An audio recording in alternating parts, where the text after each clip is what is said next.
That feeling. You know, the one where payday's getting closer, maybe just a few days out, but your bank account, it's looking pretty empty already. Yeah, that knot in your stomach when, like, an unexpected bill shows up. Or the car starts making some weird noise. Exactly. It's that constant kind of grinding anxiety of living paycheck to paycheck. And it's weird, right? Because you might be making decent money, maybe even, six figures. Right. But somehow there's just never enough left over. You're always wondering where it all went. It feels like you're trapped, like getting ahead is just impossible. It's so frustrating and exhausting. Stressful, isn't it? Totally. So today, that's what we're diving into, how you can actually realistically break free from that cycle and start building some financial stability. Okay, so what's the mission for this deep dive? What are we hoping listeners will get out of this? Well, the goal is really to take a hard, honest look at what it genuinely takes to build a financial life where you're not just constantly waiting for that next deposit. All right, just to keep your head above water. Exactly. So we've pulled together insights from, well, a bunch of different places, looking at practical stuff like tracking your money, The basics. all the way to, maybe more radical ways to cut expenses, how to boost your income strategically, Yeah. evidence-based saving methods, stuff that actually works, and navigating the whole complex world of debt. So exploring different angles people have taken. Yeah, looking at the opportunities, the risks, the different approaches, and ultimately figuring out how you can take all these ideas and build your own proven system, a system to get that financial freedom. Okay, let's get into it then. Where do we start, I guess, acknowledging how common this is? Yeah, that's the first thing. We absolutely have to acknowledge just how widespread this paycheck-to-paycheck reality is in America. It's easy to feel like you're the only one struggling, isn't it? Maybe you even feel a bit ashamed if you think you should be doing better. Absolutely. But it's not just a challenge for, lower income households, although they face really unique and frankly severe pressures. This cycle tracks people across a huge range of incomes, even people who look successful on the outside. Yeah, their numbers back that up, don't they? Like, I think Help Guide mentioned something like 72% of Americans feeling stressed about money. Exactly. And that was even before all the recent economic turbulence. That high number just shows how many people are living right on the edge. Where just one unexpected expense can throw everything off balance. Precisely. And the impact, it goes way beyond just the bank balance. Oh, definitely. Let's talk about that toll it takes. Well, Help Guide really lays it out. This constant financial stress, it just seeps into everything. Your mental health suffers anxiety, depression, feeling hopeless. It shows up physically too, affects your sleep, your energy levels. It can even contribute to, stress-related illnesses. And relationships. Oh, yeah. Big strain on relationships. Arguments about money are, well, unfortunately very common. Self-esteem takes a hit, too. You feel like you're failing at something fundamental. And that can lead to some unhealthy coping mechanisms, right? Sadly, yes. To escape the pressure, some people might turn to things like drinking too much, or drugs, or gambling, which, of course, just makes the financial problems even worse. It really is a vicious cycle. The stress makes it hard to think straight and take action. Which just creates more stress. Yeah. And, one of the most common reactions when you feel overwhelmed like that, denial. Right. Just pretending it's not happening. Exactly. Yeah. Help Guide points this out, leaving bills unopened, avoiding bank statements, trying to wish the problem away, basically. It's understandable, like a defense mechanism. Totally. But denial doesn't fix anything. Mm-hmm. It just lets the problem get bigger, usually harder to solve down the road. Absolutely. I think all the sources we looked at really hammered this home. The very first step, the thing you just have to do no matter how scary it feels, Is face it. Face the reality of your financial situation. Yep. Head on. stop running from the numbers. Yep. You can't figure out how to get somewhere new if you don't know exactly where you are right now. Okay. So you've made that decision. You're going to face the music, even if it's, a bit terrifying. Where do you actually start? Right. This brings us to the absolute foundation, the essential starting point, taking a full financial inventory and then building a budget. This is non-negotiable, isn't it? Completely. If you're serious about breaking the cycle, this is where it begins. It might sound basic, maybe even boring. Yeah, not the most exciting part. But it's the core principle. You have to know where your money is coming from and maybe even more importantly, where it's actually going. And it's not about feeling bad about past spending. Not at all. It's not about judgment or guilt. It's purely about clarity, understanding your situation so you can take control. Both Help Guide and consumer advice really highlight this. So the inventory first, what does that involve? Gathering everything up. Pretty much. You need to meticulously detail all your income sources, list out every single debt you have, who you owe, how much, the interest rate, and track all your spending for at least a full month. So digging out pay stubs, bills, receipts. Yep. Bank statements, credit card statements, everything. That process alone can be Yeah. eye-opening, I imagine. Oh, incredibly. It's often that big aha moment people talk about. You suddenly see where the money actually goes versus where you thought it was going. Like you think you only spend X on coffee, but the reality is Y. Exactly. Or you don't realize how much those small impulse buys are adding up. This inventory, this is the raw data you need for your budget. Okay, so inventory done. Now the budget itself, are there different ways to do it? Definitely. And there's no single right way. The best method is the one you'll actually stick with. From what we saw, especially in places like Reddit where people share real-life tips, Yeah. two methods pop up a lot. Spreadsheets are really common.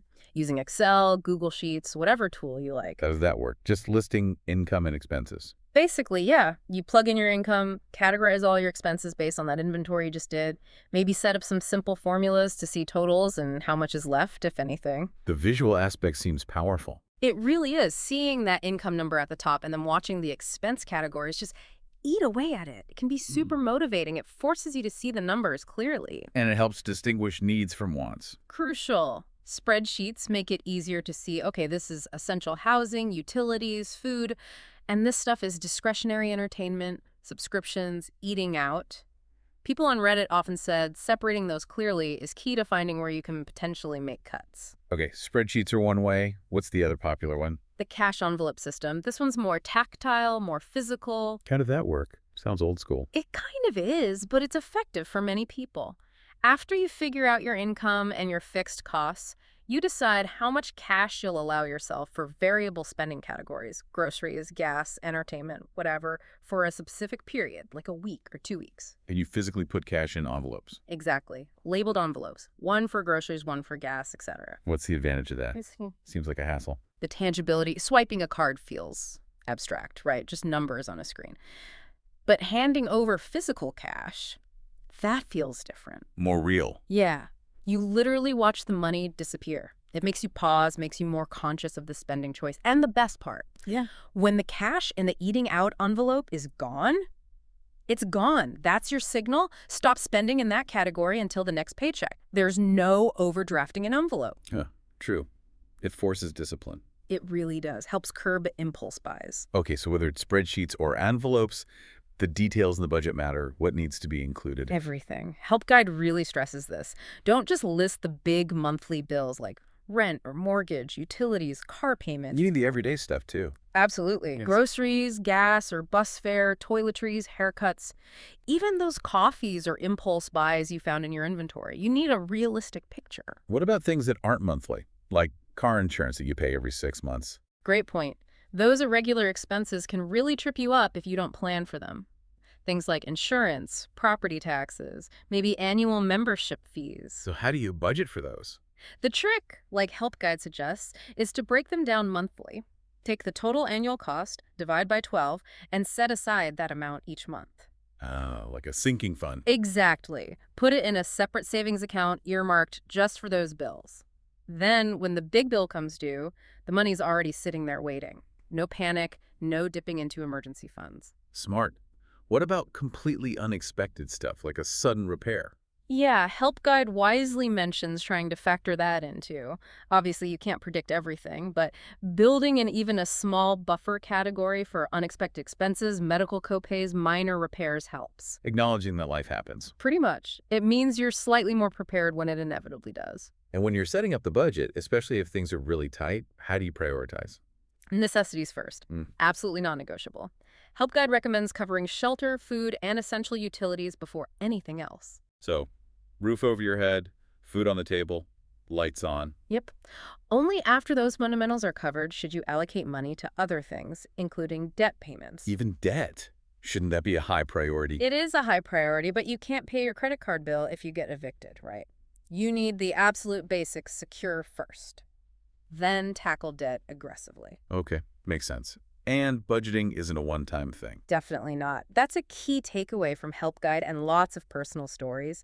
It's not set it and forget it. Life changes. Your income might go up or down, expenses shift, goals evolve. So you need to revisit it. Regularly. Hmm. Check in maybe weekly, do a more thorough review and adjustment monthly.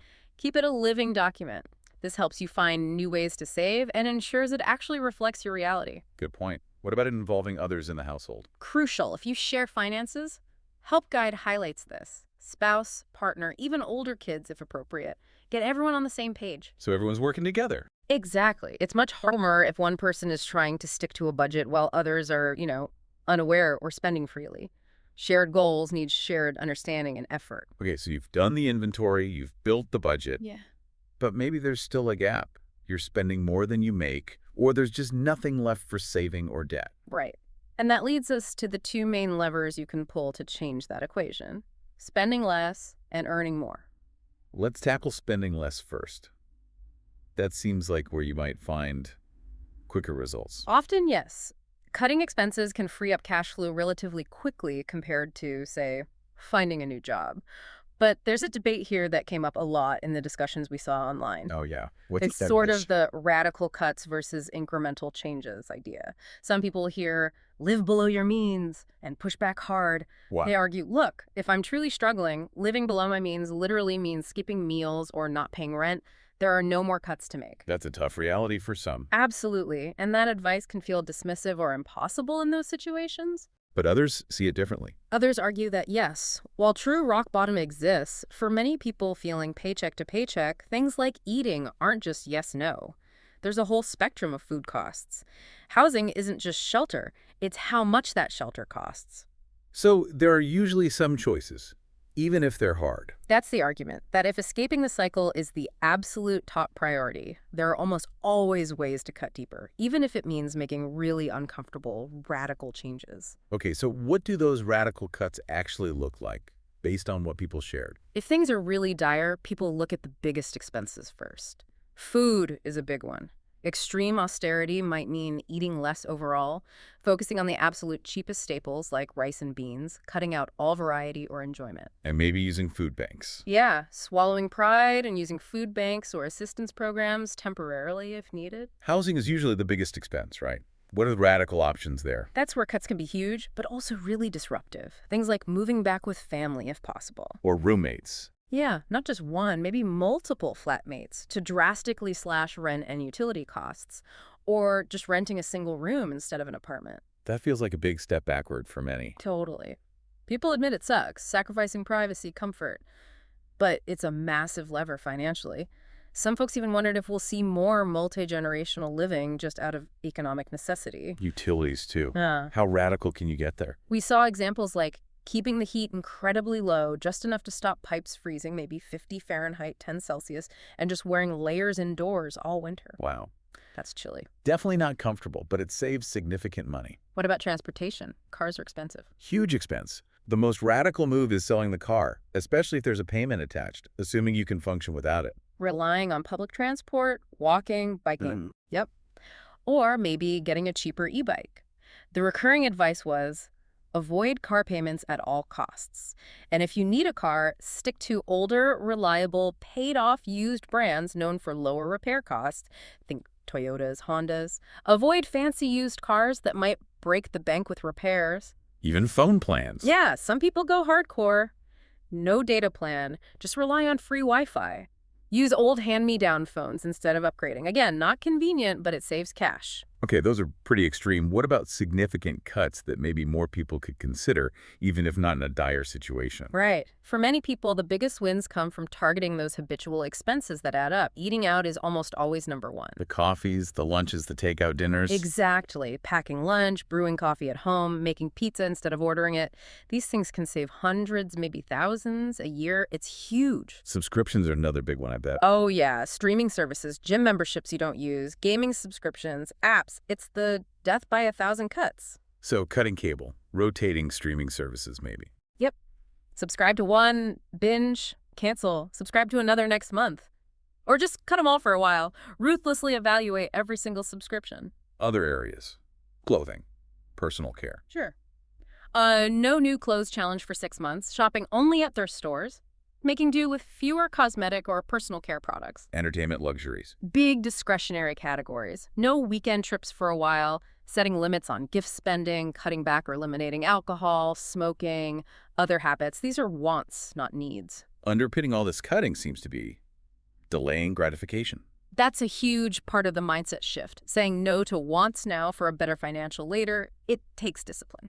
Any other general tips that came up? Little things, like Oh. avoiding convenience stores or markups are insane. Being mindful of electricity, use turn-off lights. Learning basic DIY maintenance for your car or home, like oil changes. And using cash again? Yeah, that came up specifically for discretionary stuff. Handing over actual cash for fun money can make you think twice compared to just swiping plastic. So whether it's radical or just significant cuts, it boils down to making tough choices about your current lifestyle. Exactly. One person put it bluntly. You might need to accept you can't afford the lifestyle you currently have and be willing to scale back temporarily to get ahead. It's not about permanent sacrifice necessarily, but strategic choices now for security later. Precisely. Controlling spending is one half of the equation. Okay, so that's spending less. What about the other lever? Earning more. Right. This one often takes more time and effort to see results, but the potential upside is much higher. You can only cut expenses so far, right? But earning more, the ceiling is potentially much higher. So what are the main ways to boost income? The most obvious is getting a better job. That's often the most impactful, but it requires real effort dedicating time to job searching, polishing your resume, practicing interviews, networking. And maybe building new skills. Definitely. Acquiring skills that are in high demand, what they call leveraged skill sets, can significantly boost your earning potential. And being willing to look outside your current field if necessary. It's an investment of time and energy. Absolutely. We saw that story about the person who got an airframe and power plant certificate for airline maintenance. Oh yeah, tell me about that. They got the certificate, got a job, then faced a layoff. But because they had that specific valuable skill, they found an even better paying job elsewhere as a maintenance tech. Wow. Used that stability to buy a house, kept learning, eventually went back to the airline sector making really good money. It shows how investing in in-demand skills pays off, even through bumps in the road. That's a great example. What if changing jobs isn't realistic right now? Other direct ways. Yeah. Taking on overtime hours if they're available and pay well. And something people often overlook, actively asking for raises. Not just waiting for the annual review. Nope. If you can show you've increased your value, ask regularly, maybe every 6 to 12 months. Be proactive. Okay, what about side hustles? Yeah, that's a common strategy. Taking on a second job, even part-time babysitting, tutoring, driving for a rideshare, delivering food. Or using a skill you have, like baking, writing, graphic design, handyman work. Selling stuff you don't need. That too. Online marketplaces, garage sales, a quick way to generate some cash from clutter. It all adds up. Then there's the idea of passive income. That sounds It appealing. does, doesn't it? Money while you sleep. But let's manage expectations here. Okay. It's not magic. Definitely not. Bankrate defines it as income earned without actively trading your time, like a regular job. But truly passive income with zero effort. Very rare. So usually it takes work up front or ongoing effort. Exactly. Most passive streams require a significant initial investment of time, effort, or money to set up, or they need ongoing maintenance to keep the income flowing. Think of it more like leverage work once, potentially get paid repeatedly. Okay, so what are some realistic passive income ideas? Bankrate had a big list, right? They did. We can group them into a few categories. One is creating digital assets. Like writing an ebook. Or an app. Yep, or starting a blog, a YouTube channel, selling photos online, creating an online course. The appeal is you create it once and it can sell over and over. But the risk is it might not sell at all. Or it takes a huge amount of time and effort to create something good and build an audience or market it effectively. Competition is intense. Building a popular blog or YouTube channel takes consistent, high-quality content over a long time. Okay, digital assets, what else? Leveraging assets you already own. The classic is rental income from property. But that requires owning property, which takes capital. Right. Big barrier to entry. But smaller-scale versions exist. Renting out a spare room, maybe on Airbnb, renting out your parking space if you're in a busy area, even renting out tools or household items you own but don't use constantly. Interesting. Smaller scale, but truly passive once set up. Relatively, yeah. Still some management involved, but less intensive than a full rental property. What about investment-based passive income? That's a big category, putting your money to work. Things like dividend stocks, getting a share of company profits. Uh, Yep, building a bond ladder or using bond funds for regular interest payments. REITs, real estate investment trusts, are another way. You buy them like stocks, they own properties, you get dividends. High-yield savings accounts count too, Oh, yeah. right? Sure. Or CDs. Very safe, guaranteed principal up to FDIC limits, truly passive interest. But the returns are usually lower than riskier investments. What are the risks with things like dividend stocks or REITs? Market fluctuations. Value of your investment can go down. Companies can cut or start paying dividends. You need capital to invest. And there's always some risk involved unless it's FDIC insured. Peer-to-peer lending was mentioned too. Yeah, lending money to individuals online. Potentially higher interest, but also higher risk of the borrower defaulting. Seems like most investment options require having money to invest first. Generally, yes, that's the main requirement. The opportunity is true passive income once invested, but the risk is losing capital or getting lower returns than expected. Any other types of passive income ideas? A few others mentioned were affiliate marketing, promoting others' products for a commission, sponsored posts on social media, but that requires having a big audience first. Catch-22 there. Totally. Advertising on your car agencies have criteria like car age, driving record. Flipping retail products, buying low, selling high online needs market knowledge and upfront cash. Creating and selling courses we mentioned, even buying an existing business or blog, but that often involves significant capital and active management. So lots of options, but none are truly effortless. How do you choose? It really depends on your situation. Bankrate highlights key factors. How much money can you invest? How big is the potential income? What are your interests and skills? How much time can you dedicate? What's your risk tolerance? Leveraging skills you already have seems smart. Definitely. If you love writing, an ebook makes sense. If you're a coder, maybe an app. Yeah. It makes the upfront work less daunting if you have some natural ability or interest. It helps you stick with it during the tough early stages. What if you have zero money to invest? Then the focus shifts entirely to time and expertise, building skills you can monetize, like design or writing for freelance work, which could eventually lead to products. Or the long game of content creation blog, YouTube investing massive time up front with no guarantee of return. It's a grind. How many streams should you aim for? No magic number. Depends on your goals. Starting with one or two that fit your resources and interests is realistic. The goal is building reliable streams that supplement your main income and help you escape the cycle faster. Okay, so we've covered cutting spending and boosting income. But life happens, right? Emergencies pop up. Exactly. And if you don't have a cushion, those emergencies, car breaks down, unexpected medical bill can completely derail all your progress, push you right back into debt. Which is why an emergency fund is so critical. Absolutely essential. Yeah. It's that buffer, that safety net. Even starting small, say $500 or $1,000, provides a huge sense of control and reduces that constant background stress. The goal is to handle surprises without using credit cards or loans. Precisely. Eventually, building up to 3 to 6 months of essential living expenses is the standard advice. But knowing you should save and actually doing it are different things, especially when money's tight. So true. And this is where some fascinating research comes in, looking at evidence-based ways to actually encourage saving. The CFPB has looked into what works beyond just telling people save more. Using behavioral science. Yeah, looking at how financial products and psychological nudges can help. Interesting. What did they find? Well, basic tools matter. High-yield savings accounts, CDs, easy access is key, especially for lower-income folks. And fees are a huge barrier. Even a small monthly fee can drastically reduce whether someone uses a savings feature. So fee structures really matter. What about incentives? Do higher interest rates make a big difference? Modest increases, maybe not dramatically, but substantial incentives, like in matched savings programs, can work. Matched savings, like from an employer. Sometimes employers, often nonprofits, they match your savings, maybe 50 cents or $1 for every dollar you save, up to a limit, say, $1,000 a year. Does that actually get people to save more? Research shows it can modestly increase participation, and people often aim for the match cap as a savings goal.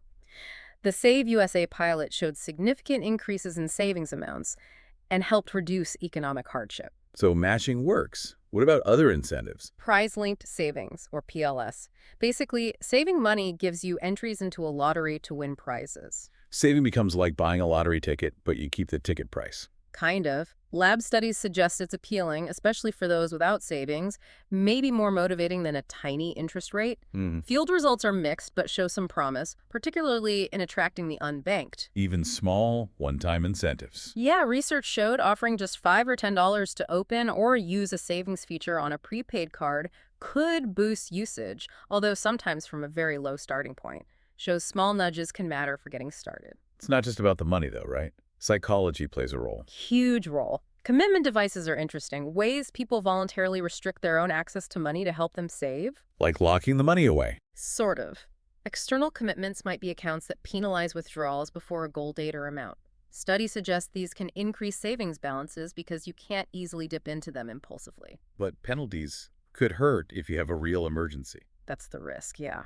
Then there are soft commitments, psychological tricks, earmarking funds mentally. This is for the car repair fund, or partitioning money into separate named accounts. Does that actually work? Studies suggest yes, especially combined with visual reminders, like a picture of your goal. It makes the savings feel less like a general pool of money and more dedicated. What about how choices are presented? Choice architecture. Super powerful. Think about 401k auto-enrollment. When you're automatically enrolled and have to actively opt out, participation skyrockets compared to having to opt in. Could that work for emergency savings? People are exploring it, like auto-directing part of your paycheck or tax refund to savings. There are some hurdles, but the principle is strong. Make saving the default option. Any other strategies, like building savings into other things? Yeah, embedding savings into loans. The borrow and save model did this. Part of your loan payment automatically went into a locked savings account you got back when the loan was repaid. So you were forced to save while paying debt. Exactly. One study found people saved an average of $550 this way on relatively small loans. It removes the decision-making friction. Wow. So it's clear that saving isn't just about willpower. Systems and psychology matter a lot. Absolutely. Designing things, personal systems, financial products to make saving easier, automatic, and more motivating is key to building that crucial emergency fund. Okay, so savings cover future surprises. But what about dealing with debt you already have? That's a huge weight for people. Massive barrier. It eats up income and makes escaping the cycle incredibly hard. Consumer advice and lots of online discussions really stress tackling debt strategically. First off, dealing with debt collectors can be stressful.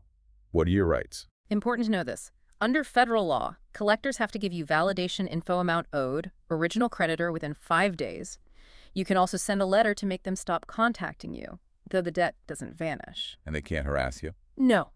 No threats, no obscene language, no calling constantly, no lying about who they are or what will happen.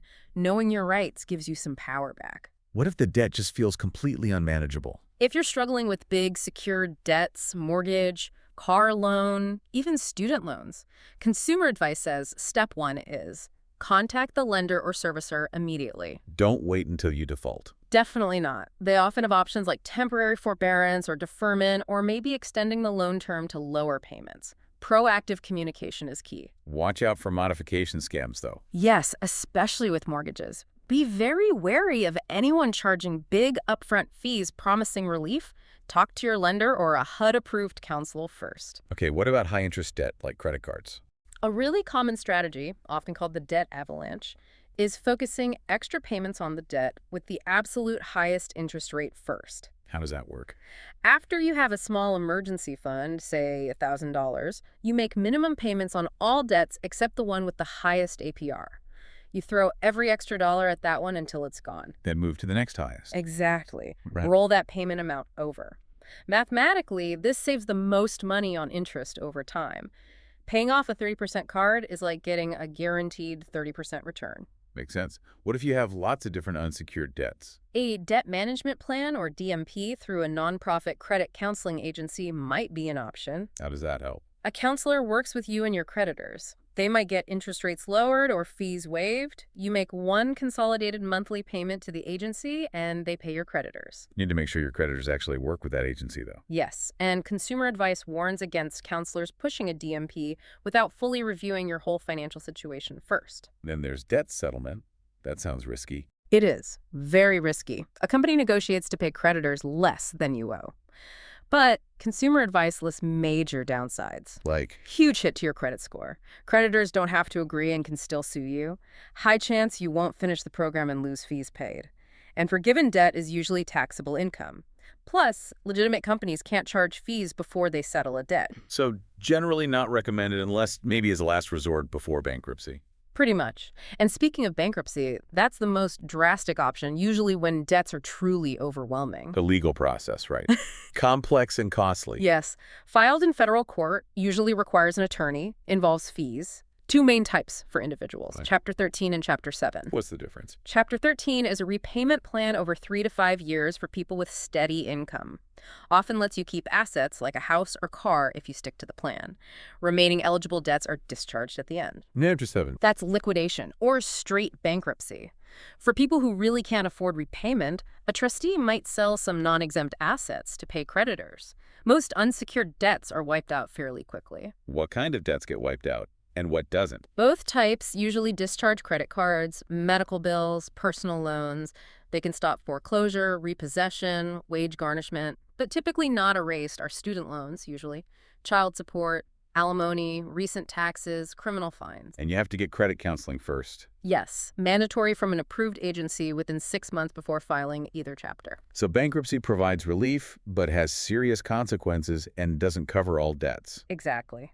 It's a major decision with long-term impacts, best explored with legal counsel. Tackling debt requires understanding all these options and their trade-offs. Okay, wow. We've covered a lot. Understanding the reality, the budgeting foundation, spending less, earning more, saving strategically, tackling debt. What's the big picture takeaway here? I think the main thing is that this is a journey. It's not a quick fix. Escaping the paycheck-to-paycheck cycle and building real stability, it takes time, consistency, and discipline. It's a long game. Like that Reddit commenter who said it took them 10 years. Yeah, but they did it with a plan and persistence. The timeline varies, but patience is key. And don't get completely derailed by setbacks. Exactly. Help Guide points out, you'll stumble, you'll overspend, an emergency will hit. It happens. The crucial part is acknowledging it, learning, and getting right back on track. Don't let one mistake make you give up entirely. There's also that mindset piece, right? Accepting you might need to adjust your lifestyle. That came up a lot, being honest. Can I truly afford my current lifestyle and reach my financial goals? Maybe not right now. Being willing to make temporary sacrifices, scale back, prioritize the future over immediate wants, or keeping up appearances. Challenging assumptions about what you're entitled to. Precisely, and a practical way to reinforce that is the pay yourself first idea. Saving right when you get paid. Yep. Don't wait to see what's left. Make saving a non-negotiable bill. Automate it if possible. Even a small amount, transferred immediately to savings. Treat it like any other essential expense. And keep reviewing, keep looking for savings. Continuously. Review the budget regularly. Financial fitness is ongoing, like physical fitness. Keep looking for ways to trim, ways to optimize. What about managing the stress of it all? Super important. Help Guide links financial stress and mental well-being. So actively manage it. Healthy activities, exercise, nature, hobbies, supportive people boost self-esteem, counteracting those feelings of failure. Relaxation techniques too. Yeah, meditation, deep breathing. Simple things to calm the nervous system. Managing stress gives you more mental bandwidth to stick to your financial plan. Ultimately, while luck plays a role, it comes down to effort. Effort in the areas you can control, increasing earnings, and especially at first, controlling spending. Those are your levers. And celebrating the small wins along the way. Definitely. Paying off a small debt, hitting that first $1,000 savings goal, sticking to the budget for a month. Acknowledge those successes. Feel good about them. They build momentum. Okay, so wrapping up this deep dive. Yeah. We've gone from the stress of the cycle through the nuts and bolts of budgeting, cutting, earning, saving, and dealing with debt. Yeah, a full toolkit. The key takeaway seems to be it's not one magic bullet. It's a continuous process. Absolutely. Often requires hard choices, persistent effort, adapting your lifestyle. Yeah. But it is possible to take back control. With clarity, commitment, and a plan. Exactly. Clarity on where the money goes, commitment to cutting expenses, drive to earn more, a strategy for saving, and a plan for debt. Those are the pillars. So maybe a final thought for listeners, something to mull over. Okay, consider this. If tackling everything we talked about feels overwhelming right now, just forget everything for a second and ask yourself, what is the single smallest step you could realistically take today? Like super small. Tiny. Maybe just track your spending on coffee for the next 3 days. Or spend 10 minutes brainstorming one passive income idea that sounds interesting. Or find one subscription you can cancel right now, takes 5 minutes. So don't get paralyzed by the big picture. Just start with one tiny ripple. Exactly. Your financial future isn't built overnight. It's built with consistent, small, manageable steps. What's your first small step going to be?